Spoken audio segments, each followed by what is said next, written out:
Hey, it's Glines, the the-automator, and in this video I'm going to show you a really interesting tool I found from Amazon. And let me give you a bit of a backstory first. So I was, this last week and a half, 2 weeks has been crazy with AI. Lots and lots of news. Gemini's launched some crazy stuff. Of course, every day OpenAI has been launching amazing things, and it's just been pretty wild that there's so many updates this week.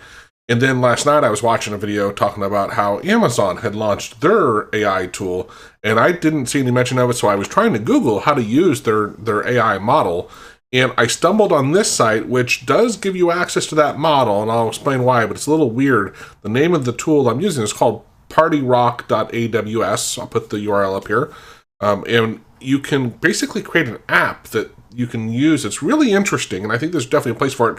It's also creating really good AutoHotkey v2 code. But before I go on, if you're interested in AI, we are considering starting a second group, like our hero group, and we just covered this one during that call. But we were thinking about doing like an hour a week where we just talk about AI and how to use it and how to implement it. So I'll put a URL up here if you're interested in signing up for that group.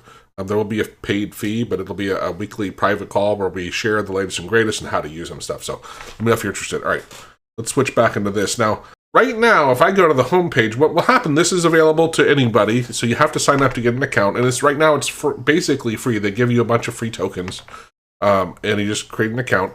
You can generate an app, and you can tell it what you want it to do, or I can use some of these I've already created. And some of them, you'll see, if we go to my apps, some of them are public. I think if it's green, that implies they're public, and if it's not green, they're private. So let's go to this like V1 to V2 code converter, and you can decide on the layout, you can decide on how it integrates, and part of it gets done automatically if you want, or you can build your own. So very cool.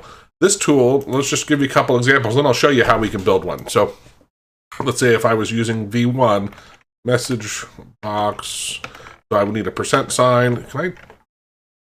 Should have increased my DPI, maybe. So, double quotes, world. Now I can hit Control-Enter. I see that down here. So Control-Enter, or maybe just hit that. And it will show me to the right here, and I've pre-configured it. It says, hey, convert this to V2 for me. They did a really good job converting it to V2.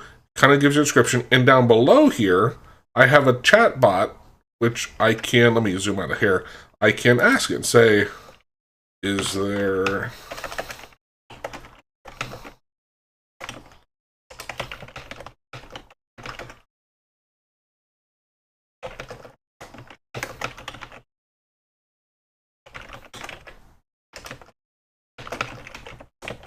so I happen to know I can use in the message box, and let's see if it'll actually give me one. So there you go. So it gave me an example right there. So it's a chatbot. This one automatically generates the V2, which I can copy here, version of it. That's cool. Let's go back to the apps, and this is like one where I can tell it what I want to describe, what you want the script to do.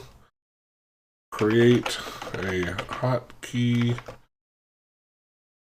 which uses Control-T to launch, let's say Excel. And remember, Control-Enter. Now here, it just wrote, oh, it looks like it's still generating. And this widget, I could have uploaded a file. Now, I'll explain why this one didn't quite work the way I wanted to, and I can go, of course, change that. But let's see, Control-T, that's interesting. It put it into its own function, it looks like, and see if we can look at the code. Oh, look at that. That's really interesting. So it really kind of went a bit crazy on saying, hey, is Excel already running? So it tried to do a good job of really thinking through, checking for it. Oh, geez, this is crazy. So I probably should have said, let's just launch Notepad. If I can scroll down here, I also have a chatbot.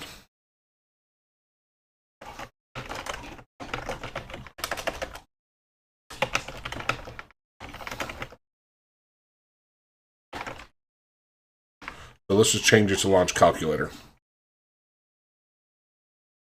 So in what I found at first, I was really excited because I'm like, wow, the Amazon model, which is what I thought was driving this, is doing a really good job of creating stable V2 code. Now here, it's still, that's interesting.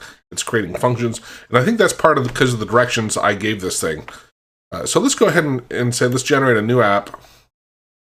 Describe your app.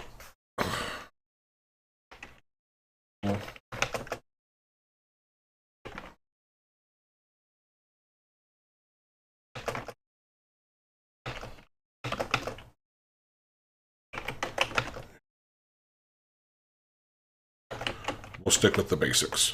I'm going to hit generate, and it's going to actually flesh out a whole kind of plan for me. So it's working on it.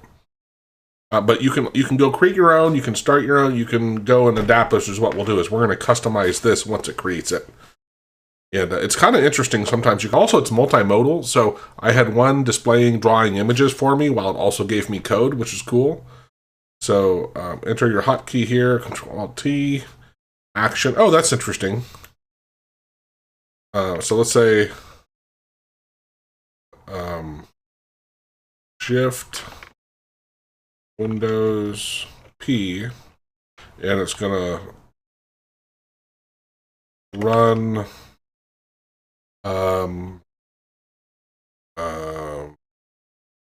command prompt. See what that does, and Control Enter.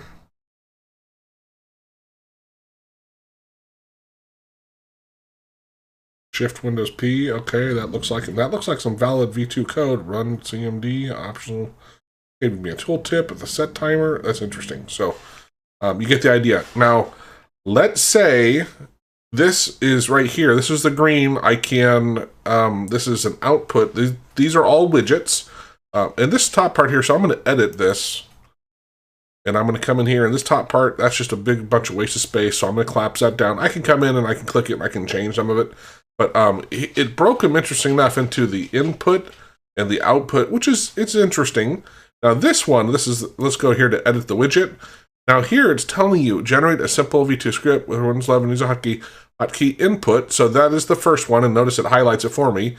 And the action, and then the next one, so include, so if you notice how those are linked, these are hot links, and I can come in here and type, and if I hit an @ sign, it would list all of these widgets that are on the screen and how I might interact with them.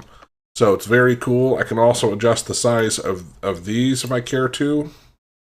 I like that I put them side. It's interesting. I wouldn't break it up that way, but for someone really new, that might be very helpful.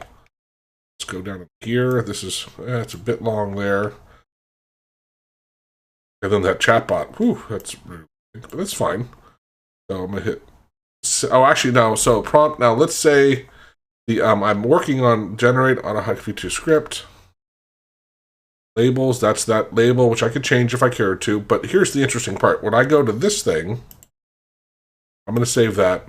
Now that is the generated V2 script. I'm gonna come back into here and I'm gonna look at the model. Now this is what I found really interesting was, I can switch between the different models. These are the Amazon Nova, the Micro, Lite, and Pro. The Pro is their best, and it was not generating good V2 code, I'll tell you that. It's a bummer. But the Claude 3.5 Sonnet is still what we highly recommend is developing really good V2 code. It's interesting that OpenAI, ChatGPT, is not in this list. Very surprised there. But there are some local LLMs, like I recognize these. I didn't know Command R and R+. I don't know what those are. But Llama, I know those. Here's the Amazon models. So it's interesting, and maybe these over time. Let's see if that helps me any. PartyRock credit. Yeah. Oh, that's interesting. It may fall back on a model. Oh, don't do that.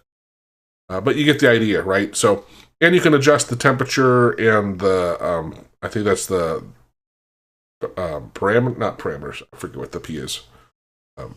This is like the creativity and the possible outcomes. But yeah, so it's very, very interesting. And like I said, you can change how these rely on each other and interact with each other. And when they run, they do understand dependencies. Like this one is, these two have to be filled out before it can do these other ones. Now, if I change the model, this will say outdated. And that's where here, if I had changed this, it looks like it actually thinks I did.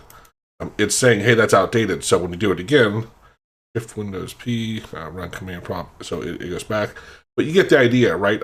We did another one. If I come in here and say Refadium syntax generator, so we also made it where in this one you could upload the Refadium files, and if you could upload 10 files, we just joined them all together and upload that. But it was writing very good examples of using Refadium, which is our web scraping library.